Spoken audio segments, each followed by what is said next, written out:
हिंदी भाषा YouTube channel पर आपका स्वागत है।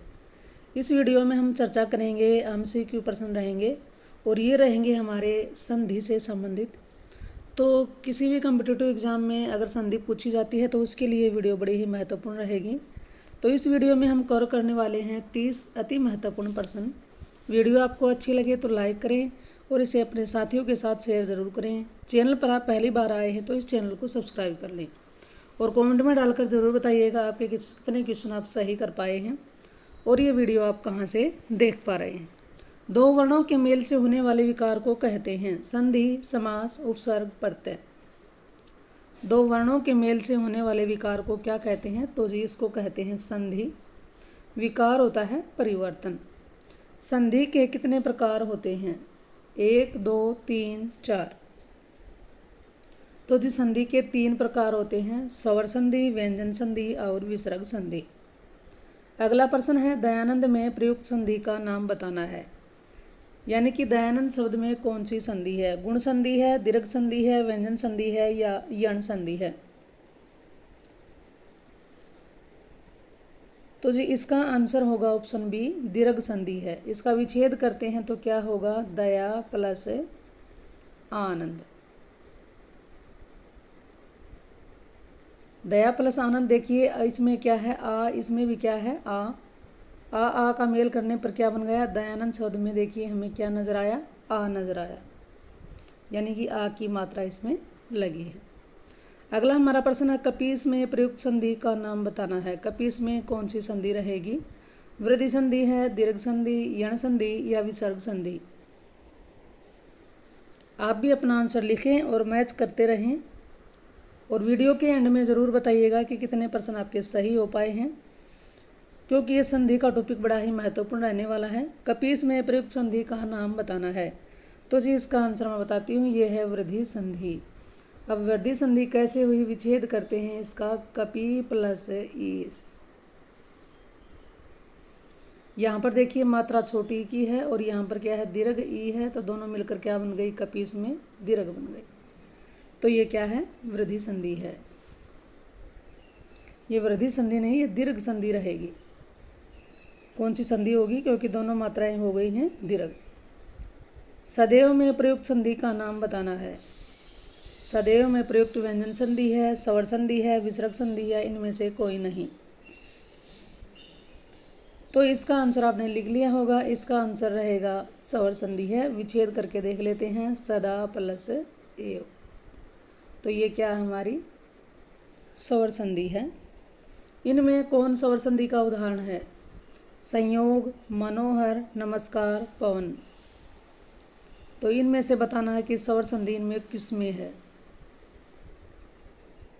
तो इसमें आंसर रहेगा ऑप्शन डी, पवन। पवन का विच्छेद करते हैं तो क्या होता है? पो प्लस अन। बड़ा ही महत्वपूर्ण ये शब्द है। संयोग का विच्छेद करते हैं तो होगा सम प्लस योग, ये व्यंजन संधि है। मनोहर का करते हैं तो मनः प्लस हर, ये विसर्ग संधि है। नमस्कार, नमः प्लस कार, ये भी विसर्ग संधि है। तो हमारी पवन क्या है? एक स्वर संधि है। अगले प्रश्न की बात करें तो निम्नांकित में से कौन सा शब्द वृद्धि संधि का उदाहरण नहीं है? यानी कि इस शब्द में बताना है कि इसमें वृद्धि संधि नहीं है। सदैव, जलोग, प्रमोदार्य। तो जी इसका सही जवाब होगा गुरूपदेश। इसमें कौन सी संधि नहीं है? वृद्धि संधि नहीं है, इसमें दीर्घ संधि है। अब चलिए विच्छेद की बात करते हैं। सदा प्लस एव का क्या होता है? सदैव। जल प्लस औग का क्या होता है? जलौग। परम प्लस औदार्य क्या होता है? प्रमोदार्य। ये तीनों के तीनों उदाहरण किसके हैं? ये वृद्धि संधि के हैं। और गुरूपदेश की बात करें तो इसका विच्छेद करते हैं, गुरु प्लस उपदेश। अब देखिए इसमें ये क्या है? हर्षव ऊ है और ये भी हर्षव, यानी कि छोटे ऊ मिलकर क्या बन गए हैं? बड़े ऊ। तो र को इस रूप में लिखते हैं तो ये मात्रा छोटे ऊ की मानी जाती है, इस रूप में लिखते हैं तो ये मात्रा बड़ी हो जाती है। तो ये हमारी कौन सी रहेगी? यहाँ पर दीर्घ संधि हो जाती है। अगले प्रश्न की बात करें तो निम्न में से दीर्घ संधि युक्त शब्द कौन सा है? महर्षि, देवेंद्र, सूर्योदय, देवता, अरि। तो महर्षि का विच्छेद करते हैं, महा प्लस ऋषि, तो ये गुण संधि होगी। देवेंद्र, देव प्लस इंद्र, ये भी गुण संधि है। सूर्योदय, सूर्य प्लस उदय, ये भी गुण संधि है। लेकिन दैत्यारी का विच्छेद करते हैं दैत्य प्लस अरी, यानी कि शत्रुओं राक्षसों का शत्रु। दैत्यारी का अर्थ हो गया राक्षसों का शत्रु या दुश्मन। तो दैत्यारी में कौन सी संधि है? दीर्घ संधि है, क्योंकि यहाँ पर देखिए आ हो गया है, दीर्घ हो गया है, ए प्लस ए आ। पवित्र में प्रयुक्त संधि कौन सी है? यण संधि है, गुण संधि, अयादि, वृद्धि संधि।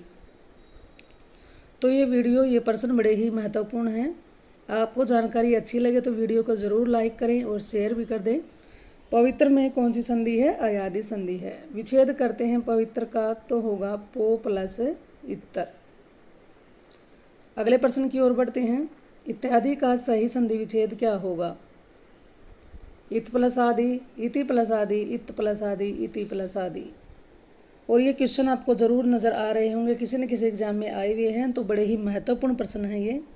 तो इसका सही विच्छेद होगा इति प्लस आदि, और ये हमारी कौन सी संधि है? यण स्वर संधि है। निरर्थक का सही संधि विच्छेद बताना है। निर प्लस अर्थक, निरह प्लस अर्थक, नी प्लस अर्थक, निरा प्लस अर्थक। निरर्थक का सही संधि विच्छेद क्या होगा? तो जी इसका आंसर रहेगा नी प्लस अर्थक। ये हमारी विसर्ग संधि है। धरेश का सही संधि विच्छेद क्या होगा? धरा प्लस अस, धर प्लस ईस, धरा प्लस ईस, धरा प्लस इस। धरेश का सही संधि विच्छेद क्या होगा? तो जी इसका सही जवाब है धरा प्लस ईस, और ये हमारी गुण संधि है। निराशा का सही संधि विच्छेद क्या होगा? निरा प्लस आशा, निर प्लस आशा, नि प्लस आशा, निरह प्लस आशा। निराशा का सही संधि विच्छेद क्या होगा? तो इसका सही संधि विच्छेद होगा नी प्लस आशा, और ये हमारी विसर्ग संधि रहेगी। अगले प्रश्न की बात करें तो महोषण का सही संधि विच्छेद बताना है।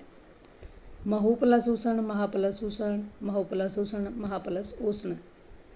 महोषण का सही संधि विच्छेद क्या होगा? तो इसका सही जवाब है महा प्लस उष्ण, और ये हमारी कौन सी संधि है? गुण स्वर संधि। आशीर्वाद का सही संधि विच्छेद क्या होगा? आशीर प्लस वाद, आसीह प्लस वाद, आरसी प्लस वाद, इनमें से कोई नहीं। तो जी ऑप्शन बी इसका बिल्कुल सही जवाब है। अगर आपका भी यही उत्तर है तो आपको इसके लिए बहुत बहुत बधाई, आपकी बड़ी अच्छी तैयारी है। चलिए अगला प्रश्न कर लेते हैं। महेश का सही संधि विच्छेद क्या होगा? महेश का सही संधि विच्छेद क्या होगा? महो प्लस ईस, महा प्लस ईस, मही प्लस ईस, मही प्लस ईस। तो जी इसका सही आंसर होगा महा प्लस ईस। ये महेश भी हमारी गुण संधि है। सन्मति का सही संधि विच्छेद क्या होगा? सन्मति, सम प्लस मति, सन प्लस मति, सद प्लस मति, सत प्लस मति। बहुत ही महत्वपूर्ण है ये प्रश्न। सन्मति का सही संधि विच्छेद होगा सत प्लस मति, ये व्यंजन संधि रहेगी। अन्वय का सही संधि विच्छेद बताना है। अन्वय शब्द का अनु प्लस अय, अनु प्लस आय, अनु प्लस आय, अनु प्लस आय। तो जी अन्वय का संधि विच्छेद होगा अनु प्लस अय, और ये हमारी है यण संधि है। परोपकार में प्रयुक्त संधि कौन सी होगी? विसर्ग संधि है, गुण संधि, वृद्धि या यण संधि। परोपकार में संधि कौन सी होगी? तो संधि होगी गुण संधि। विच्छेद करने की बात करते हैं तो पर प्लस उपकार। और देखिए ए इसमें है, ए के बाद ओ आ गया तो क्या बनता है? ओ, और ये हमारी किस में होती है? गुण संधि में। निम्नांकित में से कौन सा शब्द स्वर संधि का उदाहरण है? अधोगति, उच्चारण, दिग्गज, मनवंतर। स्वर संधि का उदाहरण बताना है। तो उच्चारण, चलिए इसका विच्छेद कर लेते हैं। अधोगति, अधः प्लस गति, ये विसर्ग संधि है। उत प्लस चारण, ये व्यंजन संधि है। दिक् प्लस गज, ये भी व्यंजन संधि है। मनु प्लस अंतर क्या है? मनवंतर, ये स्वर संधि है। और स्वर संधि में भी कौन सी है? यण स्वर संधि है। निश्चल का सही संधि विच्छेद क्या होगा? नी प्लस चल, निस प्लस चल, निस प्लस चल, नी प्लस चल। निश्चल का सही संधि विच्छेद क्या होगा? तो इसका सही जवाब आपका डी है, निह प्लस चल, तो बिल्कुल सही जवाब है। अगले प्रश्न की बात करें तो निम्नलिखित में से किसमें विसर्ग संधि है? उज्ज्वल, निश्चल, राजेंद्र, दुर्गम। तो जी उज्ज्वल का विच्छेद करते हैं तो उत प्लस जवल, ये व्यंजन संधि है। निह प्लस चल, निश्चल, ये विसर्ग संधि है। राजा प्लस इंद्र, राजेंद्र, ये हमारी गुण संधि है। दुह दुर प्लस गम, ये कौन सी संधि है? ये हमारी विसर्ग संधि है। तो इसका सही जवाब क्या होगा? तो इसका सही जवाब होगा विसर्ग संधि। इसमें दो आंसर नजर आए, दो प्लस गम और नी प्लस छल। अगले प्रश्न की बात करें, सप्तऋषि का सही संधि विच्छेद क्या है? इससे पहले इसी वाले 22 वाले प्रश्न पर फिर से आ जाते हैं। निम्नलिखित शब्दों में से किसमें विसर्ग संधि है ये बताना है। तो इसमें उज्ज्वल में कौन सी है? व्यंजन संधि है। राजेंद्र में कौन सी है? राजेंद्र में है गुण संधि है।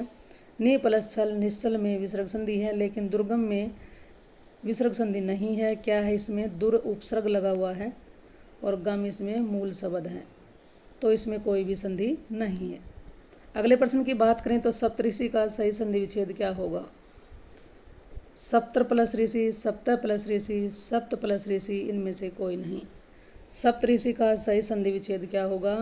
तो इसका सही संधि विच्छेद होगा सप्त प्लस ऋषि, और ये हमारी गुण संधि है। तपोवन में प्रयुक्त संधि का नाम बताना है। तपोवन में स्वर संधि है, व्यंजन संधि, विसर्ग या इनमें से कोई नहीं। तो जिसके पहले विच्छेद की बात करें तो तप प्लस वन, ये हमारी कौन सी है? विसर्ग संधि है। अगला हमारा प्रश्न है, स्वागत में प्रयुक्त संधि का नाम बताना है। व्यंजन संधि, यण संधि, दीर्घ संधि, वृद्धि संधि। तो जी इसके विच्छेद की बात करें तो सु प्लस आगत, सु प्लस आगत क्या बन जाता है? स्वागत। अब देखिए ऊ के बाद आ गया तो क्या बना? इसमें वाह बन गया, और ये हमारी कौन सी है? यण स्वर संधि रहेगी। अगले प्रश्न की बात करें, दिगंबर में प्रयुक्त संधि का नाम बताना है। दिगंबर में प्रयुक्त संधि का नाम क्या है? स्वर संधि है, व्यंजन संधि है, विसर्ग संधि है, इनमें से कोई नहीं। तो जी सबसे पहले इसके विच्छेद की बात कर लेते हैं। दिक प्लस अंबर, यानी कि ये कौन सी संधि है? व्यंजन संधि है। निम्नलिखित में से किसमें स्वर संधि है? अतएव, रजनीश, तपोगुण, सदाचार। तो जी इसमें हमें स्वर संधि बतानी है, कौन सी है? तो जी इसमें स्वर संधि हमारी रहेगी रजनीश, रजनी प्लस ईश, और ये हमारी संधि है दीर्घ स्वर संधि। अगर आपको इस वीडियो की डिटेल चाहिए, यानी कि इस संधि वाले टॉपिक को आपको अच्छे से क्लियर में ये टॉपिक नहीं है, अगर आप इसको जानना चाहते हैं तो कमेंट में डालकर बताइएगा, इसकी जानकारी आपको दे दी जाएगी। बहुत ही अच्छी ट्रिक के साथ इसको समझाने का प्रयास किया जाएगा। अगला बड़ा ही महत्वपूर्ण प्रश्न है, प्रत्युपकार का सही संधि विच्छेद क्या होगा? प्रति प्लस उपकार, प्रति प्लस उपकार, प्रति प्लस उपकार, प्रति प्लस अपकार। प्रत्युपकार का सही संधि विच्छेद क्या होगा? तो इसका सही जवाब है प्रति प्लस उपकार। गायक का सही संधि विच्छेद क्या होगा? गा प्लस अक, गई प्लस अक, गे प्लस अक, गई प्लस यक। तो जी गायक का सही संधि विच्छेद होगा गई प्लस अक, और ये हमारी अयादी स्वर संधि है। अगला इस वीडियो का हमारा अंतिम प्रश्न है, अभिषेक का सही संधि विच्छेद क्या होगा? तो जी हर बार ये क्वेश्चन डाले जाते हैं, आप कमेंट में डालकर आंसर देते नहीं हैं। आप आंसर ज़रूर दिया करो ताकि मुझे लगे आप तैयारी कर रहे हैं, जागरूक हैं, आगे बढ़ रहे हैं। तो जी आज का हमारा होमवर्क समझ सकते हैं या आपके लिए प्रश्न समझ सकते हैं। अभिषेक का सही संधि विच्छेद क्या होगा? ऑप्शन हमारे हैं अभी प्लस सेक, अभी प्लस सेक, अभी है प्लस सेक, अभी है प्लस सेक। तो इसका सही जवाब आप कमेंट में डालकर ज़रूर बताइएगा, और ये जानकारी आपको अच्छी लगे तो इस वीडियो को लाइक करें, अपने साथियों के साथ इसको ज़्यादा से ज़्यादा शेयर करें, और चैनल पर आप पहली बार आए हैं तो इस चैनल को सब्सक्राइब कर लें। फिर मिलते हैं एक और नई वीडियो नई जानकारी के साथ। इस चैनल पर आने के लिए आपका बहुत बहुत धन्यवाद।